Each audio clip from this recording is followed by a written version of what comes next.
ओम शांति। 22 दिसंबर की बाबा की मुरली। मीठे बच्चे, तुम्हारा अव्यभिचारी प्यार एक बाप के साथ तब जुट सकता है जब बुद्धि योग देह सहित देह के सब संबंधों से टूटा हुआ हो।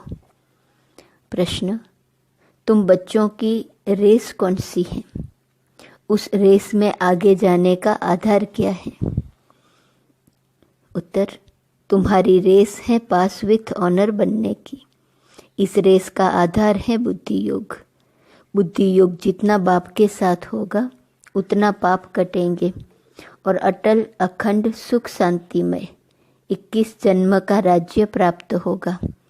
इसके लिए बाप राय देते हैं, बच्चे नींद को जीतने वाले बनो। एक घड़ी आधी घड़ी भी याद में रहते रहते अभ्यास बढ़ाते जाओ। याद का ही रिकॉर्ड रखो। रेस है पास विथ ऑनर होने की, उसका आधार है बुद्धि योग।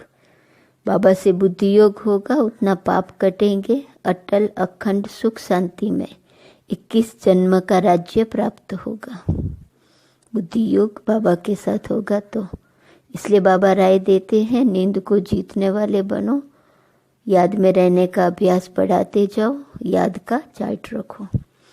गीत, न वह हमसे जुदा होंगे न हम उनसे जुदा होंगे, न उल्फत दिल से निकलेंगी। ओम शांति। बच्चों ने गीत सुना, उल्फत कहा जाता है प्यार को। अब तुम बच्चों का प्यार बंधा हुआ है बेहद के बाप शिव के साथ।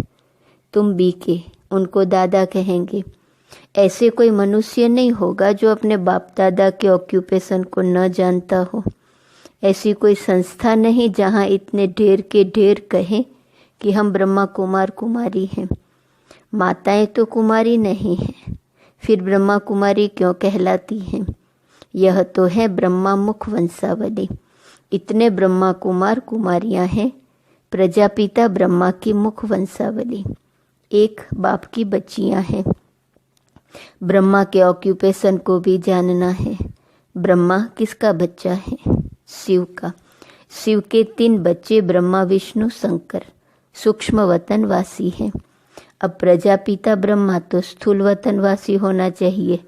इतने सब कहते हैं प्रजापिता ब्रह्मा के मुख वंशावली है। कुख वंशावली तो हो न सके। यह कोई गर्भ की पैदाइश नहीं है। और फिर तुमसे पूछते भी नहीं कि इतने सब ब्रह्मा कुमार कुमारियां कैसे कहलाते हो। माताएं भी ब्रह्मा कुमारियां हैं तो जरूर ब्रह्मा के बच्चे हुए, ब्रह्मा के मुख वंशावली। यह सब है ईश्वर की संतान। ईश्वर कौन है? वह है परम पिता परमात्मा रचयिता। किस चीज की रचना करते हैं? स्वर्ग की। तो जरूर अपने पोतरे पोत्रियों को स्वर्ग का वर्षा देते होंगे। उनको शरीर चाहिए जो राजयोग सिखाए। ऐसे थोड़े ही पाग रख देंगे। शिव बाबा बैठ ब्रह्मा मुख वंशावली को फिर से राजयोग सिखलाते हैं, क्योंकि फिर से स्वर्ग की स्थापना करते हैं। नहीं तो फिर इतने ब्रह्मा कुमार कुमारियां कहाँ से आए? वंडर है। कोई हिम्मत रख पूछते भी नहीं। कितने सेंटर्स हैं? पूछना चाहिए आप है कौन, अपना परिचय दो। यह तो साफ है प्रजापिता ब्रह्मा के कुमार कुमारियां और शिव के पोतरे पोत्रियां हैं। हम उनके बच्चे बने हैं, उनसे हमारा प्यार है। शिव बाबा भी कहते हैं सबसे प्यार अथवा बुद्धि योग हटाए मुझ एक के साथ रखो। मैं तुमको ब्रह्मा द्वारा राजयोग सिखला रहा हूँ ना, और तुम ब्रह्मा कुमार कुमारी सुन रहे हो ना। कितनी सहज सीधी सी बात है, पूछो तो सही। तो यह हो गई गौशाला। शास्त्रों में ब्रह्मा की गौशाला भी गाई हुई है। वास्तव में शिव बाबा की गौशाला है। शिव बाबा इस नंदीगण में आता है तो गौशाला अक्षर के कारण शास्त्रों में फिर गौ आदि दिखा दी है। शिव जयंती है तो जरूर शिव आया होगा, जरूर किसी तन में आया होगा। तुम जानते हो यह गॉड फादर का स्कूल है। शिव भगवान उवाच, ज्ञान सागर पतित पावन वह है। श्री कृष्ण तो स्वयं पावन है, उनको क्या पड़ी है जो पतित तन में आए। गाया भी जाता है, दूर देश का रहने वाला आया देश पर आए, शरीर भी पराया है। तो जरूर शिव बाबा ने इनको रचा होगा, तब तो मनुष्य सृष्टि रची जाए। तो सिद्ध हुआ कि यह बाप दादा है। प्रजापिता ब्रह्मा है, आदिदेव महावीर, क्योंकि माया पर जीत पाते हैं। जगदम्बा भी गाई हुई है, श्री लक्ष्मी भी गाई हुई है। दुनिया को पता नहीं कि जगदम्बा कोई ब्रह्मा की बेटी सरस्वती है। वह भी ब्रह्मा कुमारी है, यह भी ब्रह्मा कुमारी है। शिव बाबा ने ब्रह्मा मुख से इनको अपना बनाया है। अब इन सभी के बुद्धि का योग उनके साथ है। उल्फत अर्थात प्यार शिव बाबा के साथ है। कहा भी जाता है उल्फत परमात्मा के साथ रखो और सब साथ तोड़ एक साथ जोड़ो। वह एक है भगवान, परंतु जानते नहीं। जाने भी कैसे? जब बाप आकर अपना परिचय दे तब निश्चय हो। आजकल तो सिखला दिया है आत्मा सो परमात्मा, जिससे संबंध ही टूट गया है। अब तुम बच्चे वास्तव में सच्ची सच्ची सत्यनारायण की कथा सुनते हो। वह है सुखदेव और तुम हो व्यास। गीता में भी व्यास का नाम है न। वह तो मनुष्य ठहरा, परंतु सच्चे व्यास तुम हो। तुम जो गीता बनाते हो तो वह भी विनाश हो जाएंगी। झूठी और सच्ची गीता अभी है। सचखंड में झूठ का नाम नहीं रहता। तुम वर्षा ले रहे हो दादे से, इस बाबा की प्रॉपर्टी नहीं है। स्वर्ग का रचयिता है शिव बाबा, न कि ब्रह्मा। ब्रह्मा मनुष्य सृष्टि का रचयिता है। ब्रह्मा मुख कमल से ब्राह्मण वर्ण रचा गया। तुम हो शिव के पोत्रे अर्थात ईश्वरीय संप्रदाय, उनको अपना बनाया है। गुरु पोत्रे कहलाते हैं ना। अब तुम हो सतगुरु पोत्रे और पोत्रियां। वह तो सिर्फ पोत्रे हैं अर्थात मेल्स हैं, पोत्रियां हैं नहीं। सतगुरु तो एक शिव बाबा है। गाया जाता है सतगुरु बिन घोर अंधियारा। तुम्हारा ब्रह्मा कुमार कुमारी नाम बड़ा वंडरफुल है। बाप कितना समझाते हैं, परंतु कई बच्चे समझते नहीं। बाप कहते हैं मुझ बेहद के बाप को जानने से तुम सब कुछ जान जाएंगे। सतयुग त्रेता में सूर्यवंशी चंद्रवंशी राज्य था। फिर रावण राज्य में ब्रह्मा की रात शुरू होती है। प्रैक्टिकल में ब्रह्मा कुमार कुमारियां तुम हो। सतयुग को ही स्वर्ग कहा जाता है, जहाँ घी दूध की नदी बहती है। यहाँ तो घी मिलता नहीं। बाप कहते हैं बच्चे, यह पुरानी दुनिया अब विनाश होनी है। एक दिन इस बम्बोर को आग लगेंगे, सब खत्म हो जाएंगे। फिर मेरे से वर्षा तो पा नहीं सकेंगे। मैं आऊँ तो जरूर, शरीर का लोन लेना पड़े, मकान तो चाहिए ना। बाबा कितना अच्छा रमणीक रीति से समझाते हैं। तुम अब मेरे द्वारा सब कुछ जान गए हो। यह सृष्टि चक्र कैसे चलता है यह कोई को भी पता नहीं। 84 जन्म कौन लेते हैं? सब तो नहीं लेंगे। जरूर पहले आने वाले देवी देवता ही 84 जन्म लेंगे। अब उनको फिर से मैं राजयोग सिखाता हूँ। भारत को फिर से नर्क से स्वर्ग बनाने मैं आता हूँ। इनको लिबरेट मैं करता हूँ, फिर गाइड बन वापिस भी ले जाता हूँ। मुझे ज्योति स्वरूप भी कहते हैं।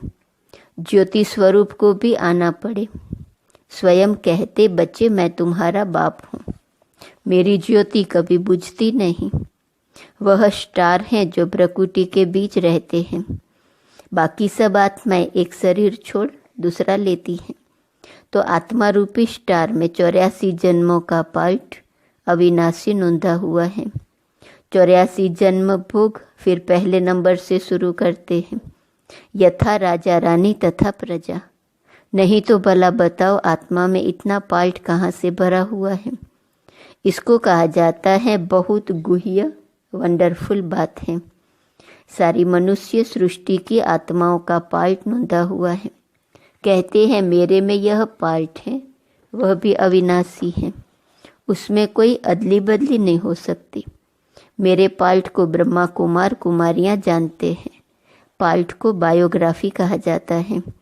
प्रजापिता ब्रह्मा है तो जरूर जगदम्बा भी होंगी, वह भी शूद्र से ब्राह्मण बनी है। तो तुम बच्चे जानते हो हमारी उल्फत बाप के साथ है और हमारा एक के ही साथ प्यार है। अव्यभिचारी प्यार होने में देरी नहीं लगती है। माया बिल्ली भी कम नहीं है। कई स्त्रियां होती हैं जिनकी आपस में ईर्ष्या हो जाती है। हम भी शिव बाबा से प्यार रखते हैं तो माया को ईर्ष्या हो जाती है, इसलिए तूफान लाती है। तुम चाहते हो पाँव 12 डाले, परंतु माया बिल्ली 3 दाने डाल देती है। चौपड़ के खेल में होता है। तुम गृहस्थ व्यवहार में रहते हो, सिर्फ तुम्हारा बुद्धि योग देह सहित देह के सब संबंधों से हटाए कहते हैं मेरे को याद करो। मैं तुम्हारा मोस्ट बिलव्ड बाप हूँ। मैं तुमको स्वर्ग का मालिक बनाऊंगा यदि मेरी श्रीमत पर चलेंगे तो। ब्रह्मा की राय भी मशहूर है तो जरूर ब्रह्मा के बच्चों की भी मशहूर होंगी। वे भी ऐसी राय देते होंगे। यह सारे सृष्टि चक्र का समाचार तो बाप ही बतलाते हैं। बल बच्चों आदि को संभालो, परंतु बुद्धि योग बाप के साथ हो। समझो यह कब्रिस्तान है, हम परिस्तान में जाते हैं। कितनी सहज बात है। बाप समझाते हैं कि कोई भी साकारी व आकारी देवता से बुद्धि योग नहीं लगाओ। बाप दलाल बनकर कहते हैं, गाते हैं न आत्माएं परमात्मा अलग रहे बहुकाल। अब बहुकाल से अलग तो देवी देवता हैं, वही पहले पहले पाल्ट बजाने आते हैं। सुंदर मेला कर दिया जब सतगुरु मिला दलाल। दलाल के रूप में कहते हैं मामे कम याद करो और प्रतिज्ञा करो कि हम काम चित्ता से उतर ज्ञान चित्ता पर बैठेंगे, फिर तुम राज्य भाग्य ले लेंगे। अपने पास रिकॉर्ड रखो कि हम कितना समय ऐसे मोस्ट बिलव्ड बाप को याद करते हैं। कन्या दिन रात पति को याद करती है ना। बाप कहते हैं हे नींद को जीतने वाले बच्चे, अब पुरुषार्थ करो। एक घड़ी आधी घड़ी शुरू करो, फिर धीरे धीरे बढ़ाते जाओ। मेरे से योग लगाएंगे तो पास विथ ऑनर हो जाएंगे। यह रेस है बुद्धि की। समय लगता है, बुद्धि योग से ही पाप कटेंगे और फिर तुम अटल अखंड सुख शांतिमय 21 जन्म राज्य करेंगे। कल्प पहले भी किया था, अब फिर राज्य भाग्य लो। कल्प कल्प हम ही स्वर्ग बनाते राज्य करते हैं, फिर हमको ही माया नरकवासी बनाती है। अभी हम हैं राम संप्रदाय, हमारा उनसे प्रेम है। बाप ने हमको अपनी पहचान दी है। बाप है स्वर्ग का रचयिता, हम उनके बच्चे हैं, तो फिर हम नरक में क्यों पड़े हैं? जरूर स्वर्ग में कभी थे। बाप ने तो स्वर्ग रचा है।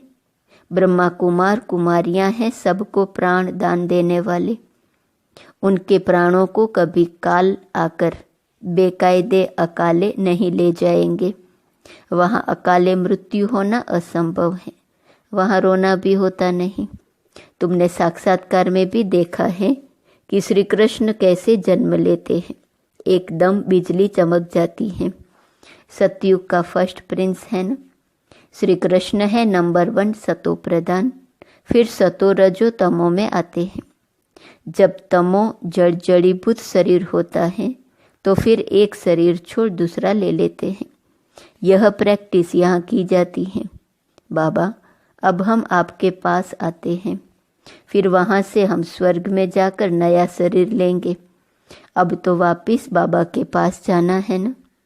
अच्छा, मीठे मीठे सिकिलदे बच्चों प्रति माता पिता बाप दादा का याद प्यार और गुड मॉर्निंग। रूहानी बाप की रूहानी बच्चों को नमस्ते।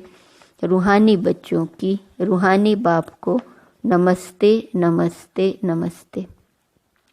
धारणा के लिए मुख्य सार पहली पॉइंट, अकाले मृत्यु से बचने के लिए सबको प्राण दान देने की सेवा करनी है। रावण संप्रदाय को राम संप्रदाय बनाना है। दूसरी पॉइंट, दिल की उल्फत अर्थात प्यार एक बाप से रखना है। बुद्धि योग भटकाना नहीं है, नींद को जीत याद को बढ़ाते जाना है। वरदान श्रीमत प्रमाण, जी हजूर, हजूर को हाजिर अनुभव करने वाले सर्व प्राप्ति संपन्न भव। जो हर बात में बाप की श्रीमत प्रमाण जी हजूर करते हैं, तो बच्चों का जी हजूर करना और बाप का बच्चों के आगे हाजिर हजूर होना। जब हजूर हाजिर हो गया तो किसी भी बात की कमी नहीं रहेंगी, सदा संपन्न हो जाएंगे। दाता और भाग्य विधाता दोनों की प्राप्तियों के भाग्य का सितारा मस्तक पर चमकने लगेगा। स्लोगन, परमात्मा वर्षे के अधिकारी बनकर रहो तो अधीनता आ नहीं सकती। आज का स्वमान है, मैं उमंग उत्साह में रहने वाली हूँ। अव्यक्त इशारे की पॉइंट 22 दिसंबर। ब्राह्मण जीवन में आलस्य और अलबेलापन भी बहुत बड़ा बंधन है। ऊंची मंजिल पर पहुंचने के लिए यही विघ्न रूप बनता है। इसलिए आलस्य और अलबेलेपन से भी मुक्त बनो। सदा उमंग उत्साह में रहो तो मुश्किल भी सहज हो जाएगा। ओम शांति।